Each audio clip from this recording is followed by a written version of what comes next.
A lot of people were talking about Jamal Adams getting the pick and then mocking you doing the belt. And we all know anytime someone does that, you guys ultimately end up just kicking their ass. Is that something you do like before the game? Do you tell guys like, hey, if you pick me off like and do the belt, I'll throw a football through your chest? Or is it one of those things where it's just like, you know, because you throw so few of them that shit like that's going to happen and it's just kind of like whatever? I didn't see him do it, but there hasn't been a lot of positive things that have come from guys doing it over the years. I mean, I think that, you know, the boys can put together some mock-ups of some of those things, but there hasn't been a lot of positives that come away from guys mocking the belt over the years. That was a gift that I told them later in the game, an absolute early Christmas present. You know, on that one. A bad decision, and obviously didn't throw it anywhere near where I wanted to throw it. So, look, you know, there's been guys who've made some good picks over the years, like good play on the ball or baiting me, or, you know, it hasn't been a ton of guys, but those I really, you know, respect. And most of those guys, you know, I tell them after the game or during the game, hey, man, great play. You know, like, I have respect for that. And I respect Jamal. I mean, he's a hell of a player. But that wasn't necessarily the most difficult one. I kind of threw it right to him. So you have a hey, listen, Jamal, if you're going to do the belt, please, at least make it on a play that I didn't just give it to you. All right, at least earn that thing. But that is going on the mantle. This was a pickoff of Aaron Rodgers. There's some ratio was shown on the screen about touchdowns to interceptions, I think, and you have the highest at 4.7 or something like. I forget what it is in history. Why is that? Has it just been ingrained in your body not to turn? The ball is the program, or do you think it's because of your accuracy, or what do you think it is that there are some guys that just are turnover parties, and for whatever reason throughout your entire very long career you have not been at all? Well, I think a lot of it is just the mindset. A lot of it is scars, too. You know, when I was a young player, coming up the ranks in high school and junior college and at Cal, it was kind of understood. You know, I was in quarterback competitions, and you take care of the football, you're going to keep playing. You turn the ball over, you're going to be sitting on the sidelines watching. So that was always kind of ingrained in me. The other part is the more accurate you are, the less opportunities you have for some of those, you know, ones that get away. You know, I think decision making is all about the highest percentage possibility of a positive play occurring in each throw, and that goes into my mindset. That goes into my preparation. That goes into the pre-snap and the walk to the line of scrimmage and the at the snap reads. And then obviously the post-snap is all about the proper read and the proper delivery of the football. Now, there's things that are out of your control, you know, drops, deflections, guys falling down.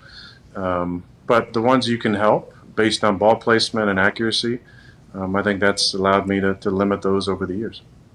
Yeah, I mean, it sounds good in theory, but every coach tells the quarterback, hey, we can't turn the ball over. We can't throw interceptions. Like, what do you think you do that separates you? Because everyone's trying to not throw picks.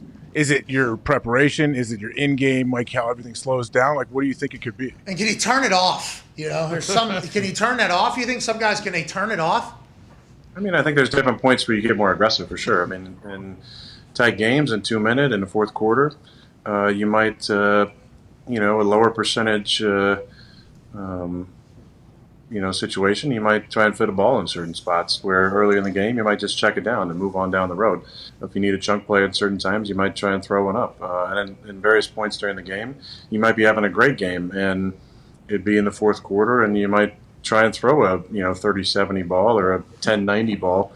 And it turned out good. I saw Pat do it the other night on Sunday Night Football. You know, he got outside the pocket and threw it up to running back. Guy made a great catch in the end zone for, I think, his 5th touchdown. Sometimes you get in that mindset where you're like, hey, it's my night tonight. Nothing's going to go wrong. I can put the ball just about anywhere I want, and something good's going to happen. It's going to either be a catch or an incompletion. So it just depends on the mindset in the moment. But I think for the most part, when you're locked in, you're throwing high percentage throws, and even tight window stuff can be high percentage in your mind based on the leverage and the defender's position and who you're throwing to a lot of times too. Hey, what point do you think you find out that you're in it? Like you can control? Is it in the game? Is it in warm-ups? Oh, you know what? It feels like this ball is going to go wherever the fuck I want it to go. Is that in the game and warm-ups? Do you go into it? Do you start feeling that you're kind of in it? It's like, all right, let's start going. And do you let LaFleur know? Does LaFleur naturally know?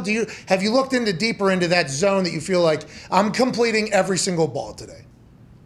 Yeah, I mean, I think there's a long answer to that. I'll give you maybe a medium answer. Take a medium fry. Sometimes, not medium. I'll give you a medium answer, medium length answer. Medium fry. Yeah, I'll take medium fry and a Sprite, please. Yeah, thank you. I could get the supersized version. I assume it's way over my head, though. Thank you, Aaron. You're a big Sonic guy, aren't you? Or are you Chick-fil-A? Oh, I do fuck with some Chick-fil-A. Spicy chicken. I need to be more healthy, though. But that could be a supersized answer or a medium answer. We don't need to get to that now. The zone we should get back to, though, because we're watching Tom's Man in the Arena tonight. And I enjoy like learning why people that are at a different level than everybody else are at a different level than everybody else. Like, and you are obviously one of those dudes. There's not a lot of you guys out there, which is pretty sweet. And I just wonder, like, do you know you're in a zone? And when is it going into the game? Is it while it's happening? Do you make one throw and you're like, holy shit, okay, here we go. Maybe tonight's a little different?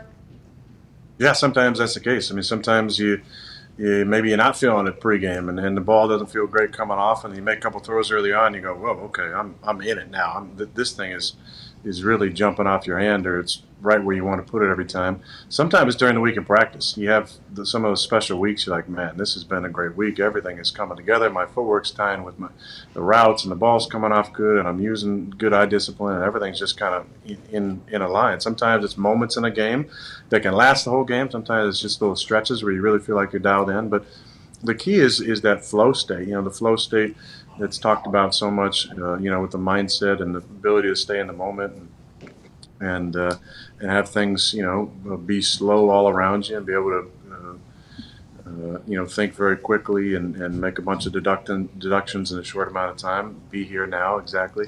So yeah, sometimes it could be during the week, sometimes on game day. Sometimes you feel incredible during the week and you get out there and you can't put the ball anywhere you want it. But most of the time, it's close to that flow state, I'd say.